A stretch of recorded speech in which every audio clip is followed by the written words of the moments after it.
súper bien, un poco cansado, perdón si arrastro un poco la voz, pero todos saben que hemos estado trabajando ayer hasta las 5 de la mañana, llegué a las 9 y ya estábamos de vuelta en la oficina, y en la oficina seguimos a las corridas viendo las noticias, editando videos, hablando con las radios, así que perdón si estoy un poquito más dormido de lo normal. No, no te preocupes, sí se entiende por esto que está pasando actualmente de las elecciones en Estados Unidos. Estaba viendo, de hecho, anoche la transmisión que tenías con Agustín y con Alejandro en YouTube y Mamela. Estuvimos hasta Entonces, las 4 de la mañana, estuvimos anoche sí, en la vida sí, argentina, sí, sí, estuvo sí, complicado. Pero mucho de lo que hablamos se vincula a lo que vamos a conversar hoy día respecto al socialismo en México. Parece un tema que no están vinculados, pero en más de un sentido se vinculan, tanto en lo político en términos internacionales, como filosóficamente en las ideas que subyacen tanto en López Obrador como en la eventual victoria de Biden si se concretase el fraude que se está llevando adelante. sí, claro. Sí, ¿no? Y además, bueno, así como a manera de generar un panorama general, principalmente al resto de Latinoamérica no le conviene que Biden gane. O sea, México es un país que no le va a convenir que Biden gane, a Venezuela no, etcétera, ¿no? El resto de países no les conviene que Biden gane. Todo el hemisferio occidental, ¿no? Entonces, pues, nada, hay que esperar a ver qué ocurren con los resultados. Entonces, Totalmente. ¿quieres que iniciemos? O, Perfecto. vale. Arranquemos. Bueno, bueno, para empezar, Dextra es una organización que busca ser un movimiento político para construir una derecha sólida, fiel a sus convicciones, que defienda la vida, patria, familia y libertad, con el fin de construir una mejor realidad social y política en México. Esto ocurre a raíz de que pasa el partido que por antonomasia es de derecha en México, está virando mucho hacia el centro y coqueteando con la socialdemocracia. Y sobre todo está permitiendo que se permee gente del progresismo dentro de su partido. Ahorita están hablando cosas como de feminismo, cuestionamiento de la masculinidad tóxica y no sé qué tanto. Entonces, ahorita no hay, digamos, una oposición real ante pues el gobierno actual de Andrés Manuel López Obrador. Pero a lo largo del tiempo, el país ha vivido en un entorno socialista en el sentido real, ¿no? Porque desde una Carta Magna y principalmente desde la Revolución Mexicana que empezó todo. Entonces, no sé, Horacio, qué quieras comentar, qué quieras decir, opiniones al respecto en este inicio. Creo que es un tema muy complejo analizar, por ahí quizás en la extensión de un vivo que nunca supera los 50 minutos aproximadamente se pueda resumir toda una gestión de gobierno. Quizás sí sería interesante en todo caso es puntualizar en ciertas ideas para que el auditorio se lleve cuanto menos una o dos premisas medianamente claras a partir de las cuales empezar a investigar. Recuerden que nosotros somos una suerte de guía, de brújula, no un GPS que marque el camino, y esperamos que sea del agrado del análisis que podamos realizar mancomunadamente con mi querido amigo Gisbach. Vamos a empezar a comentar un poco lo que sucede con López Obrador, pero insisto que dedicarle tiempo a una persona sería malgastar recursos. Quizás lo interesante sería analizar las ideas que hay en esa persona y también matizar un poco lo que subyace en el proceso que llevó a que esa persona esté donde esté y cómo va a desenvolverse finalmente esta realidad política. ¿Por qué planteamos esto? En un momento, Gisbach comenta respecto a cierta derecha, podemos decir una derecha cobarde, una derecha tímida, una derecha tecnócrata en más de un sentido, que paulatinamente se empieza a correr hacia el centro y luego hacia la izquierda. Aquí vamos a hablar un poco de lo que es la socialdemocracia.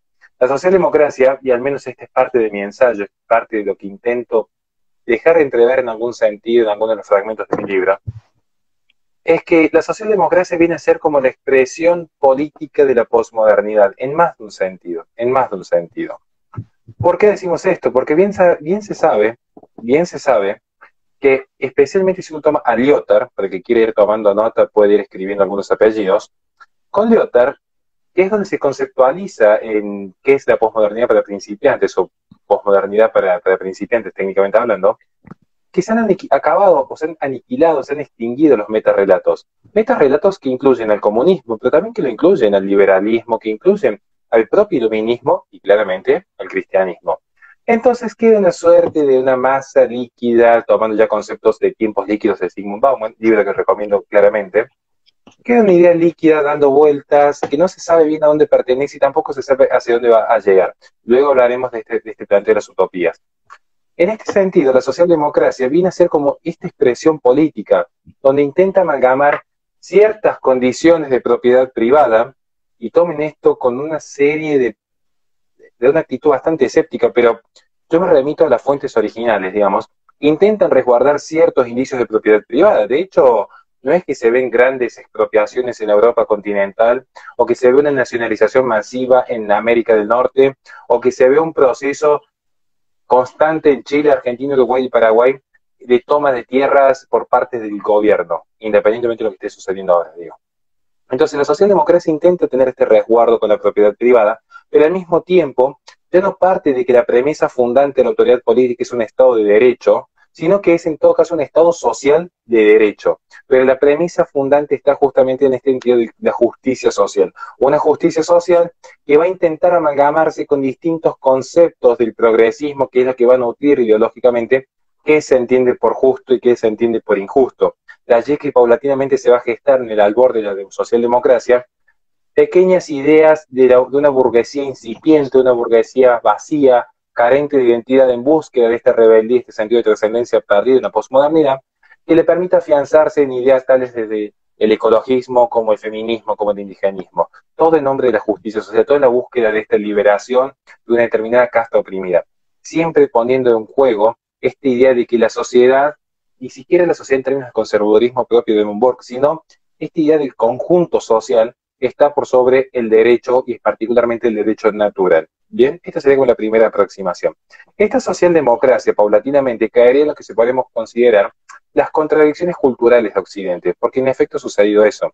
Mucha gente intenta, a mi humilde criterio vanamente, endilgarle a ciertos gobiernos, entiéndase el de López Obrador, como podríamos hablar de tantos otros más tirados quizás a una centro derecha o quizás más tirados a una centro izquierda, claramente que López Obrador estaría en este lado de la izquierda, sí. buscar una suerte de socialismo, buscar una suerte de una idea de un socialismo ortodoxo, buscar una suerte de reduccionismo de una idea de izquierda, buscando incluso esa idea de esa izquierda marxista ortodoxa guerrillera y desconociendo los procesos o las ideas que hay por detrás de estos socialismos occidentalizados, por así decir. Un socialismo muy particular donde se ha puesto el eje más en factores políticos y especialmente en factores mercantiles, más que en factores ideológicos per se.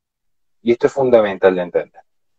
Porque cuando nosotros estemos hablando de López Obrador y van a ver esa fascinación que hay con el feminismo, si uno empieza a investigar un poco, se va a dar cuenta que el feminismo, como tantas corrientes tales como el ecologismo que surge particularmente en 1960 y 1970, y ni hablar el indigenismo, en realidad son ideas esencialmente mercantilistas. Y no me refiero a un mercantilismo propio de un corporativismo verde o un mercantilismo propio de una determinada empresa productora de contenidos audiovisuales que desean posicionarse en el mercado. No estoy hablando de aquella compañía inmobiliaria que abastece de financiamiento a Greta Thunberg o de Netflix que le da de comer al discurso feminista en Argentina. Me refiero a esta idea de que en la posmodernidad se compran y se venden ideas, no se compran y se venden bienes y servicios. Y en este compra y venta de ideas ha tenido una injerencia increíble en determinados sectores, particularmente en la región de Latinoamérica, como grandes empresas privadas, digo pequeña en comparación de género humano, han influenciado más que la propia casta política. Y de repente aparece esta contradicción cultural donde se ha puesto el foco en decir el socialismo avasalla desde el Estado, y en realidad uno cuando empieza a fijarse, quien tiene realmente el verdadero poder político real, está más en el discurso, en lo intangible, que en lo tangible. Porque muchas veces esto ha sido una suerte de crítica, vamos a empezar a explorar un poco más lo que es una crítica a la derecha en algún punto, o entiéndase, una vieja derecha que se tiene que renovar y aprender de sus errores, cual conservador que aprende de la experiencia del pasado para abrazar las tradiciones de lo que realmente desea sostener. Esta derecha, y voy a tomar el ejemplo puntual de Chile, pero que se puede aplicar tranquilamente a México, y luego voy a hacer una mención al final respecto a las cristiadas y un elemento particular del liberalismo.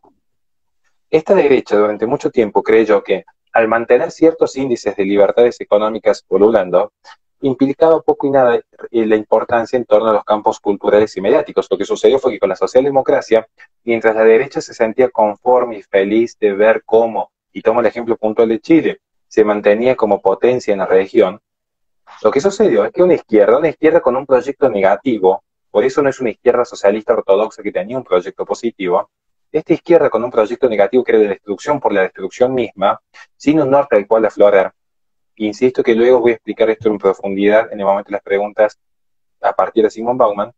Esta izquierda líquida lo que hizo fue infiltrarse en los campos mediáticos, entiéndase televisión, cine, radio, revistas, y en los campos educativos, universidades, centros de estudios, ONG, que también vincularían en algún punto los campos políticos. Y el campo político, por definición, aquel que toma la dirección del poder coercitivo del Estado, pero que también toma el poder, la dirección y el destino de una nación, este campo político ha cosechado lo que estaba cultivado, y de allí viene la palabra, en el campo cultural.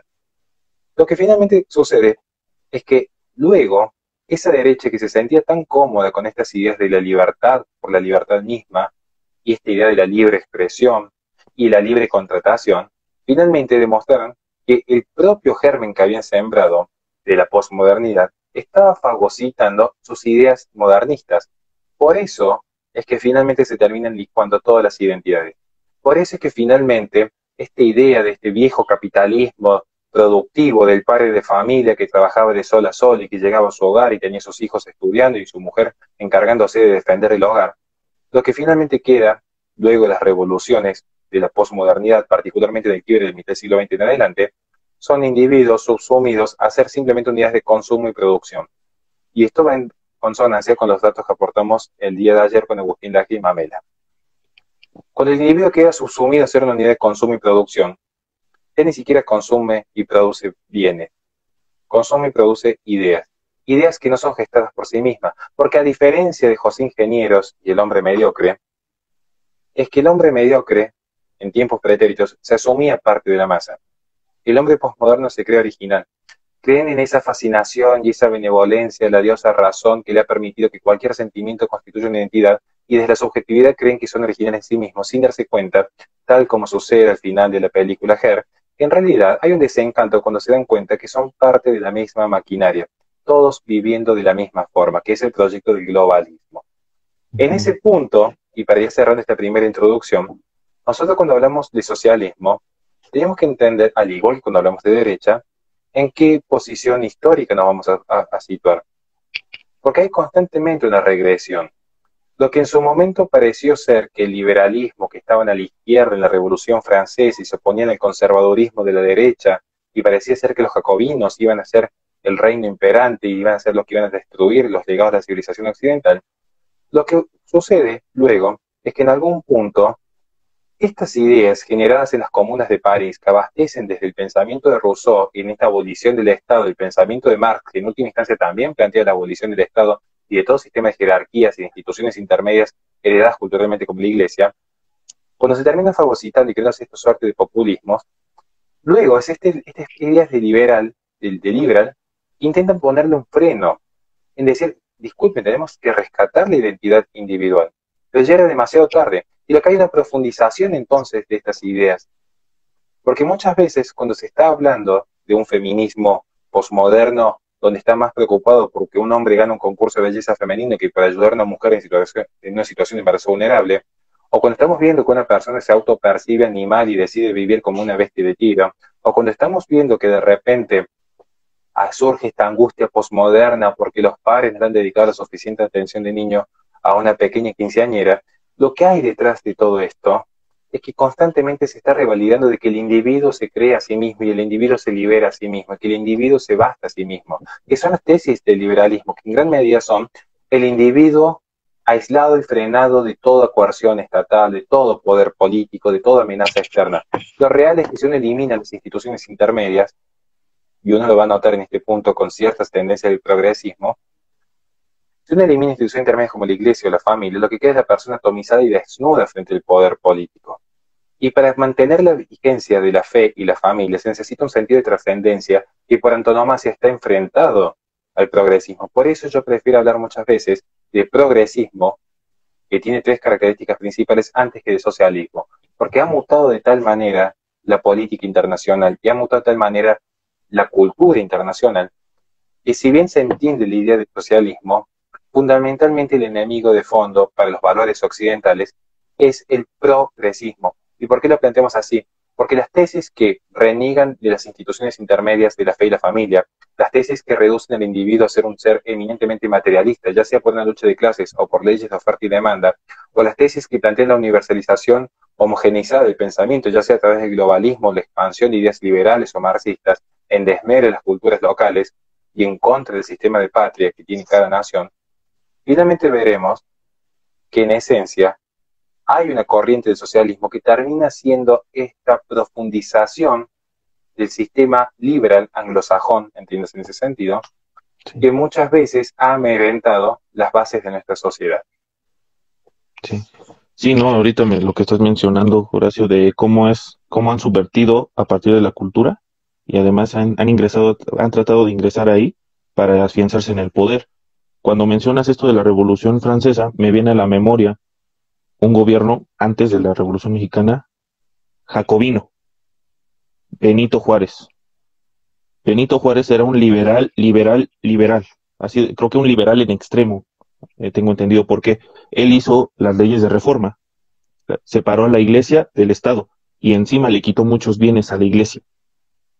Hubo de hecho cerraron conventos, entre otras de esas situaciones.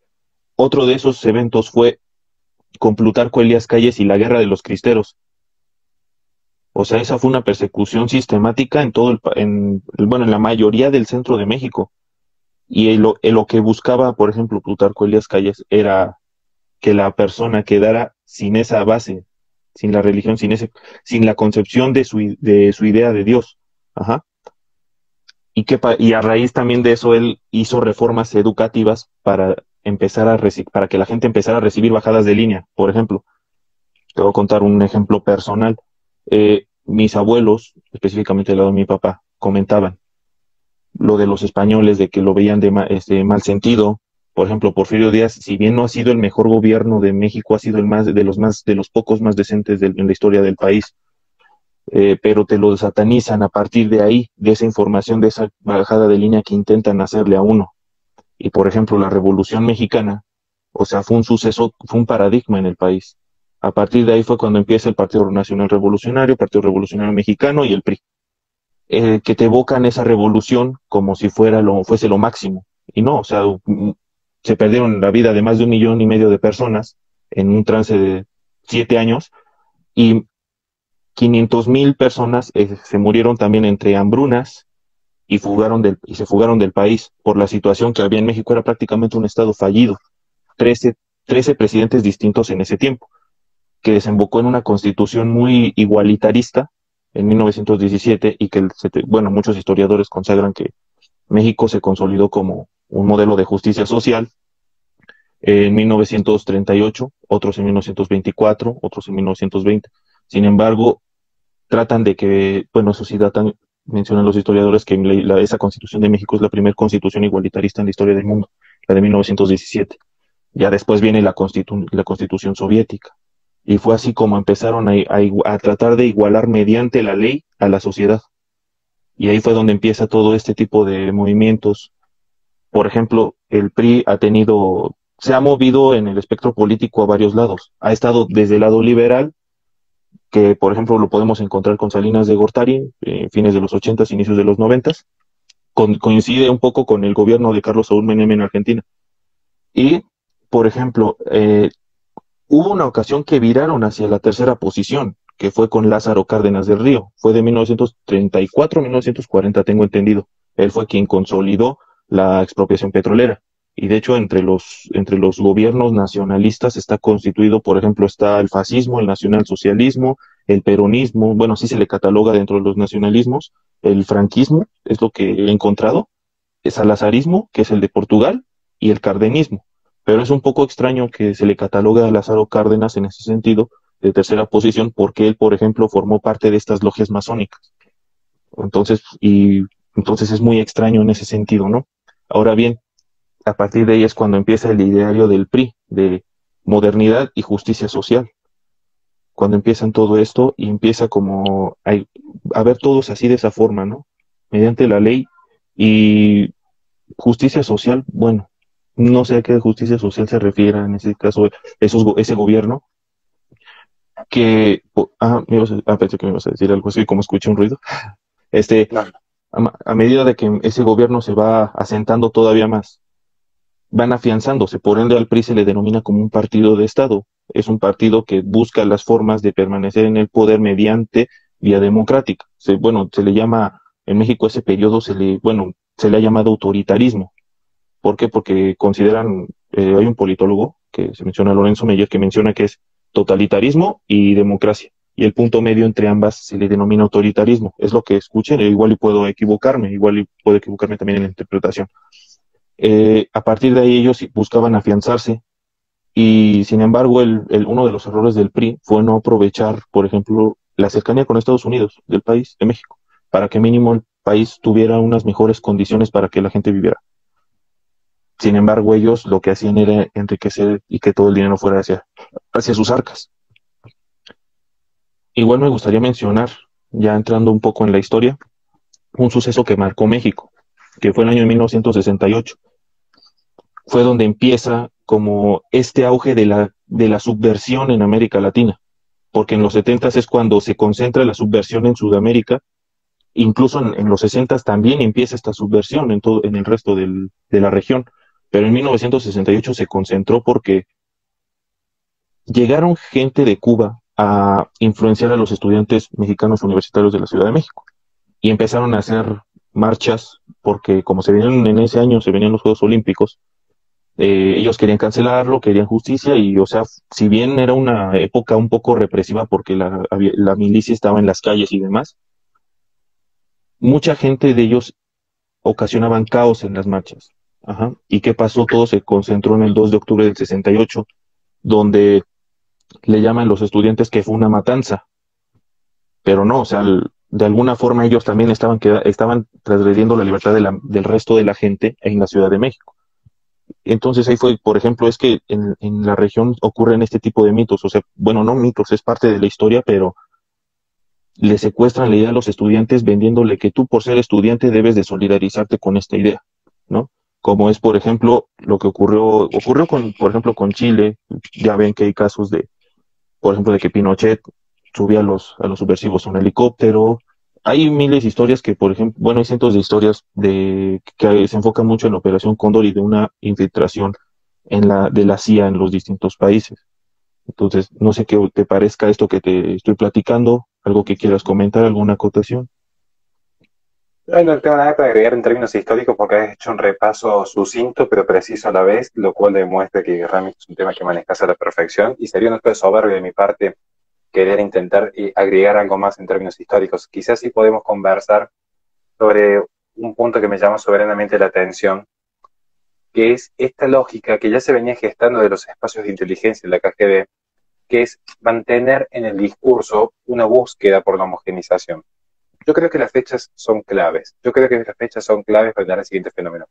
Ujú. No es que solo hayan coincidido, lo cual es cierto, que hayan coincidido ciertos espacios de sublevación de la sociedad fogoneados por la izquierda en América Latina, con la eventual respuesta del aparato militar, también coincide históricamente con la aparición del postestructuralismo y una suerte de idea de reinvención del lenguaje y las corrientes estructuralistas y las corrientes semióticas que ponen el foco de la discusión en la lengua.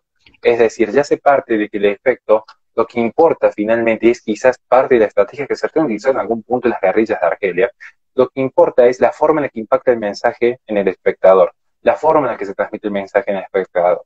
Recuerden que para el Ejército Rojo en Argelia, en un momento, ¿cuál fue la clave? Fue mientras peor, mejor. En un momento convenía que sean aniquilados los subversivos, porque eso generaba una imagen de rechazo al gobierno de Francia que abastecía políticamente luego a las cúpulas subversivas. Y un poco lo que vos has mencionado en México, que si uno lo ve, esas políticas de aglomeramiento, algunos les van a llamar luego interseccionalidad actualmente, Sí. estas políticas de buscar la unión en lo que no es naturalmente compatible, es en esencia la búsqueda constante de mantener un foco de acción, ¿bien?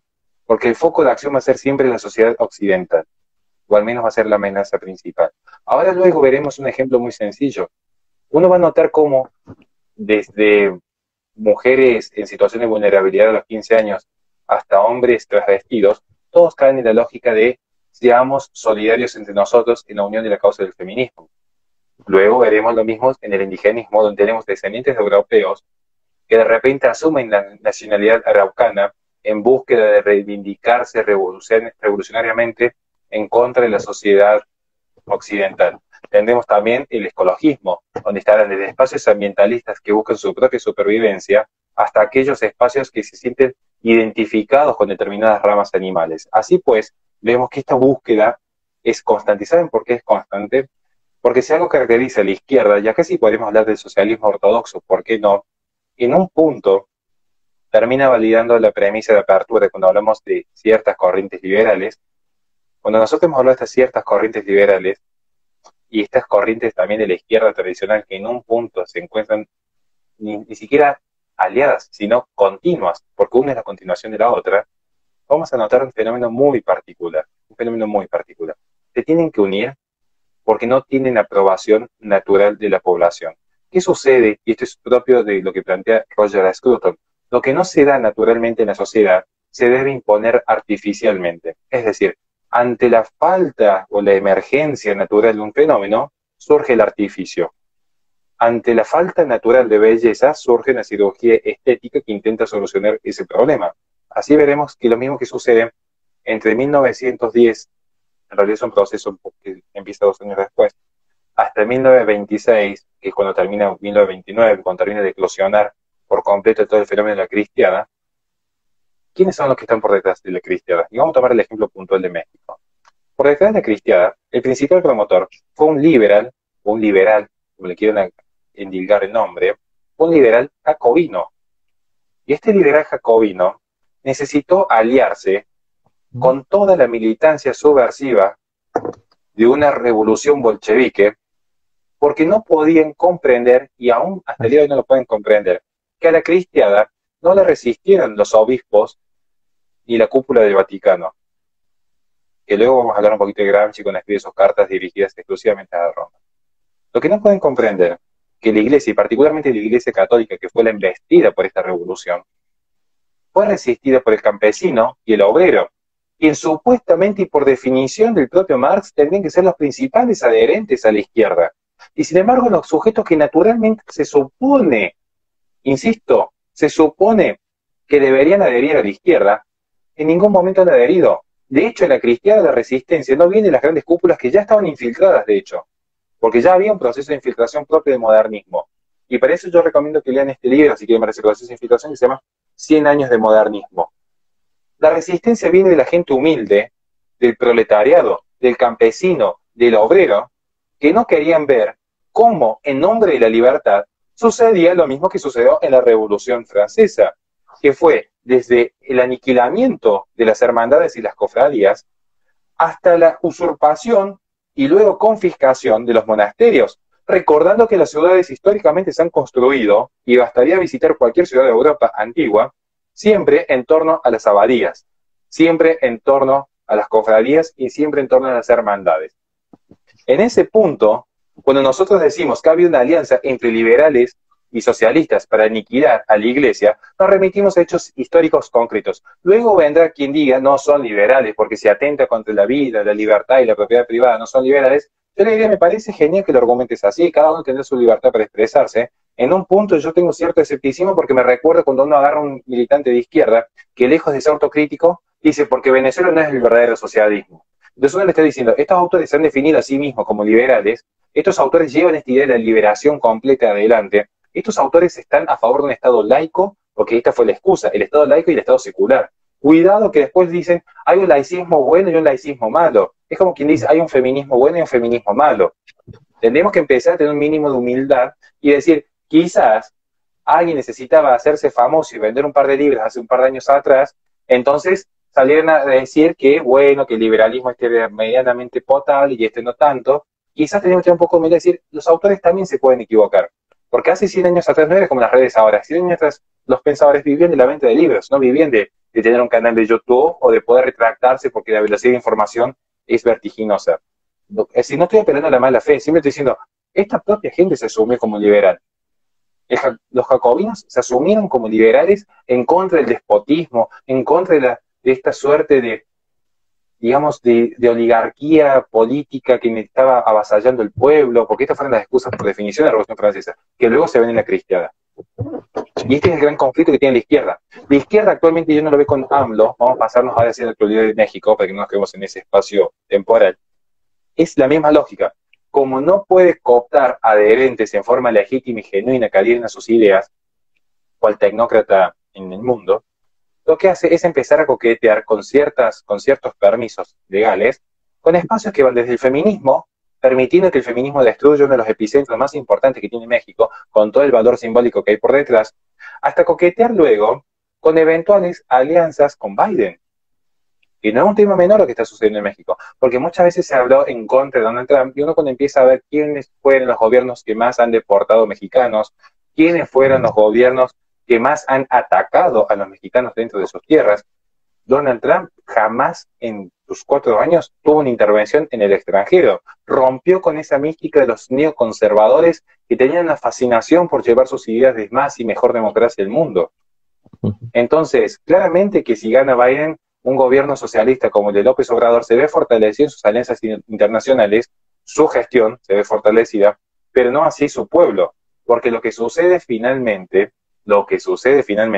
que el estado de bienestar, y esta es la esquizofrenia natural que tiene justamente el estado de bienestar, lejos de querer achicarse y volverse eficiente, van a intentar achicar a los pobres, no la pobreza, para mantener el sistema asistencialista que nutre el discurso de izquierda, es que van a intentar aniquilar a los pobres para que los pocos pobres que sobreviven sigan con este sistema asistencialista. ¿Y a dónde cree que van a ir todos los deportados luego, tal como sucedió en la gestión de Obama?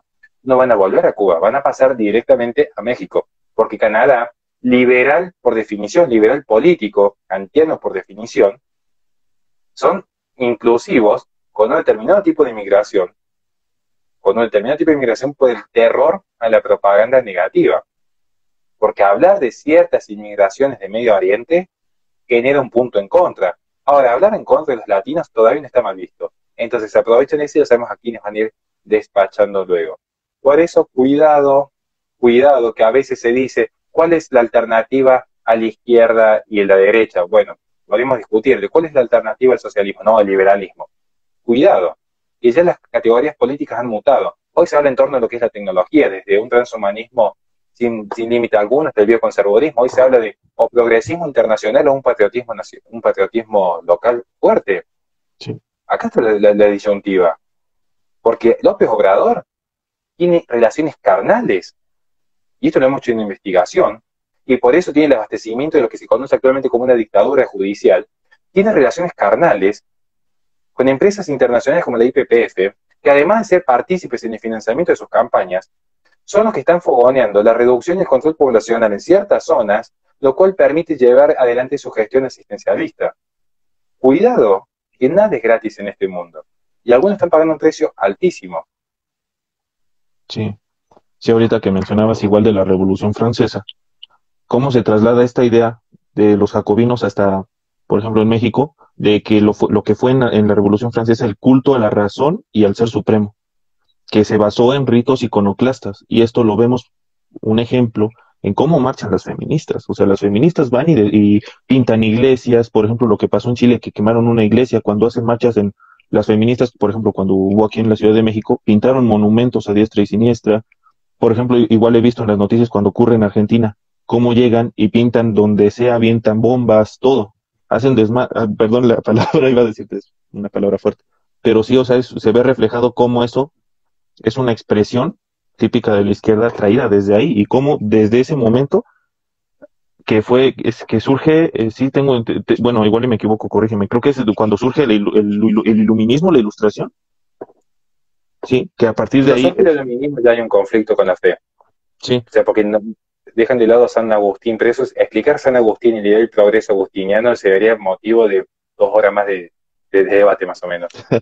Sí, no, es igual, igual cómo empieza todo desde la Revolución Inglesa, a partir de esta separación del individuo y de la religión. Como que esta obsesión de que no, del modernismo, que es el antropocentrismo, que significa empieza la separación del ser humano con la religión, que es específicamente Dios y sobre todo el cristianismo, que es la religión de Occidente. Y a partir de ahí, ¿cómo se ha visto reflejada hasta ahora? Ahorita, por ejemplo, López Obrador ya ha trasladado a lo que es como tal el progresismo que se está instalando acá. Desde el 2007, acá en la Ciudad de México, está despenalizado el aborto. Y, por ejemplo, él me llama mucho la atención que, por ejemplo, cuando le han preguntado qué opina del aborto, se reserva. Y es algo que, por ejemplo, los progresistas en México no se lo perdonan, porque pese a ser de izquierda, Obrador claramente de izquierda, es como de esa vieja izquierda. Tiene aquí en la Ciudad de México la jefa de gobierno es progresista, progresista, porque ya hasta llevó a cabo una legislación en que ya a los niños les permite autodefinir su género. Y eso fue reciente, hace unos meses, o sea, no tiene 3, 4 meses que pasó. Eh, bueno, esa nota yo la subí en la derecha diario. Pero sí, cómo empieza desde ahí. Y ahorita, por ejemplo, la agenda ecologista, ahorita están diciendo, vamos a reducir estos gases de efecto invernadero. Pero, por ejemplo, lo que hacen, ¿qué es lo que hacen? Empiezan a hacer construcciones, que son, segundos pisos, que eso te genera todavía más contaminación en la ciudad. Es un poco de doble discurso. Y, por ejemplo, sobre todo el indigenismo aquí es uno de los lugares que más se puede ver. O sea, en toda Hispanoamérica, bueno, sí, Hispanoamérica, cuando yo digo Latinoamérica, pues, tengo que incorporar a Brasil, pero Hispanoamérica, cuando se habla de indigenismo, hay países donde se concentra mucho, que es Bolivia, Perú, México. Todos los países hispanoamericanos tienen alguna relación con el indigenismo, tristemente. Por ejemplo, Chile, los mapuches, también en Argentina los mapuches y los tehuelches, tengo entendido, como, por ejemplo, lo que hacen es apropiarse de tierras, es lo que estaba viendo que me llama mucho la atención, se apropian de tierras que, por ejemplo, hay muchas probabilidades de que ahí existe un yacimiento petrolero. Muy vivos, son muy vivos, ¿no? Y, por ejemplo, acá, sí, no, acá en México hay pueblos indígenas que lo que hacen es cerrarse y cuando, por ejemplo, llegan guardias de médicos a vacunarlos y demás, llegan y los saquean y les cierran el pueblo y los linchan, les queman el carro, todo. Y ahí no se pueden meter el gobierno, ¿por qué? Porque sería un ataque es una palabra que a mí me choca mucho, a los pueblos originarios, y yo digo originarios, ¿no? Pero y sobre todo como Obrador ha pasado a ser, en los últimos 2 años, se le ha pasado reclamándole a España un perdón y a la iglesia, pero perdón de qué dice que es un genocidio. ¿Genocidio de dónde? O sea, ahí se ve claramente cómo en la cultura popular del mexicano ha estado tan impregnada la leyenda negra, cómo la gente se ha creído ese verso.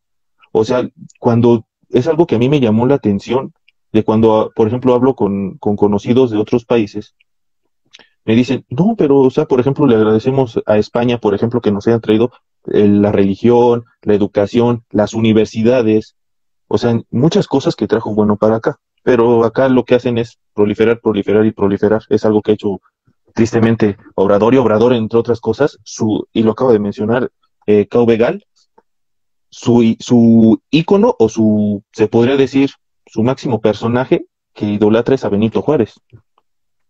Y a Francisco Madero, que Madero, entre otras cosas, cabe mencionar, era muy fanático de como de los chamanes, de estos cultos místicos y todo esto, ¿no? Entonces ahí es donde uno empieza a dudar qué tipo de personaje nos está gobernando y ahorita cómo estamos recibiendo todavía más bajadas de línea de ese corte de izquierdas y sobre todo la izquierda actual, la izquierda progresista en el país. En Oaxaca, inicios de este año, se despenalizó el aborto hasta las 12 semanas.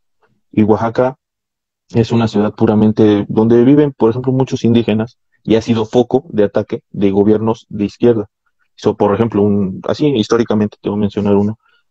Antonio López de Santa Anna se le considera el máximo traidor de México, porque él fue el que permitió que Estados Unidos ingresara y invadiera lo que ahora es la Alta California, Nuevo México, parte de Colorado, parte de Nevada, Arizona, etcétera.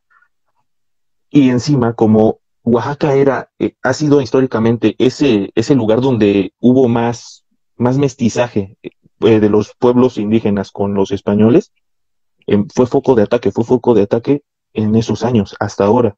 Y ahorita, por ejemplo, es uno de los estados más pobres del país, donde hay más carencia, la gente carece mucho. Y encima la gente poco a poco la están alejando de la religión. O sea, es un ataque progresista sistemáticamente ahí, ¿no? Y entre otras cosas, por ejemplo, ahorita lo que le están dando mucho ataque es a estados que sí son puramente conservadores en México, como son Nuevo León, Guanajuato y Querétaro. Por ejemplo, en Guanajuato se ha infiltrado mucho el narcotráfico. Lo que te venden los medios es, no, es que lo que pasa es que como es un gobierno, el PAN sí tiene un gobierno, cierta afinidad a la derecha, el gobierno actual ha permitido que el narcotráfico se infiltre ahí. A ver, es un estado del país. La milicia está encargada también de guardar y salvaguardar la integridad de todos y cada uno de los integrantes del país, pero no lo ha hecho. ¿Por qué? Porque por ejemplo, las Fuerzas Armadas atienden a algo que se llama adiestramiento vertical. Adiestramiento vertical significa que, por ejemplo, de acuerdo a tu jerarquía, acatan órdenes. Ellos están supeditados a las órdenes del presidente y del secretario de Defensa Nacional, pero primero el presidente. Entonces, cuando lo hacen, ¿qué hace? Que cuando el presidente les da la orden, no intervengan ahí, no lo hacen. Y hace unos meses estaba en llamas algunas ciudades de Guanajuato. Y por ejemplo, en Nuevo León hay mucha gente, por ejemplo, de mi edad y de mi facultad, que cuando en fines del año pasado fue cuando Nuevo León rechazó la despenalización del aborto en su estado, toda la gente empezaba a decirle a Nuevo León retrógrado, medievales, ultraconservadores, a católicos extremos. O sea, pues a mí me llama la atención esa palabra, católicos extremos. Yo quisiera saber qué es eso. O sea, y empiezan a ver, pues gente, digamos, que estamos como de este lado, empezamos a recibir ese tipo de ataques que yo honestamente me lo tomo como halagos, pero se empieza a recibir ese tipo de frases, de dichos que a mí digo, ¿por qué quieres despenalizarlo? O sea, pero dicen que es el aforismo que me da mucha risa que lo use, es libertad. Pero bueno, entre otras cosas, ahorita ya se está recibiendo mucho ataque en ese sentido y hay organismos como Oxfam que están metiendo mucho mano aquí. La IPPF está instalada aquí en la Ciudad de México y ya no tarda en que esté instalada totalmente en Oaxaca. Oxfam es otro organismo así que busca que el aborto sea despenalizado en todo el país. Y, por ejemplo, entre otras cosas, hace un par de meses iba a haber una sesión en la Cámara de Senadores aquí cerca en la Ciudad de México. ¿Y qué pasó? Como en pleno confinamiento, bueno, confinamiento es para los enfermos, en pleno encierro, en plena pandemia, fraudemia, yo le digo, la gente empezó a salir a movilizarse a la Cámara y fueron gente provida. Y la gente no, y por ejemplo, los legisladores no llevaron a cabo la sesión. ¿Por qué? Porque vieron cómo la gente empezó a rechazarlo y en redes sociales también se empezó a ver, pero principalmente es en la calle, porque en redes sociales con un tuit no se solucionan las cosas siempre. Uno también tiene que salir y poner la carita en la calle, ponerle el pecho en las balas, porque a partir de ahí se generan los movimientos políticos y sobre todo se refleja el disgusto o gusto de una sociedad ante lo que está actuando el gobierno en turno de un lugar. Y ahorita se está recibiendo mucho, en ese sentido, mucho ataque.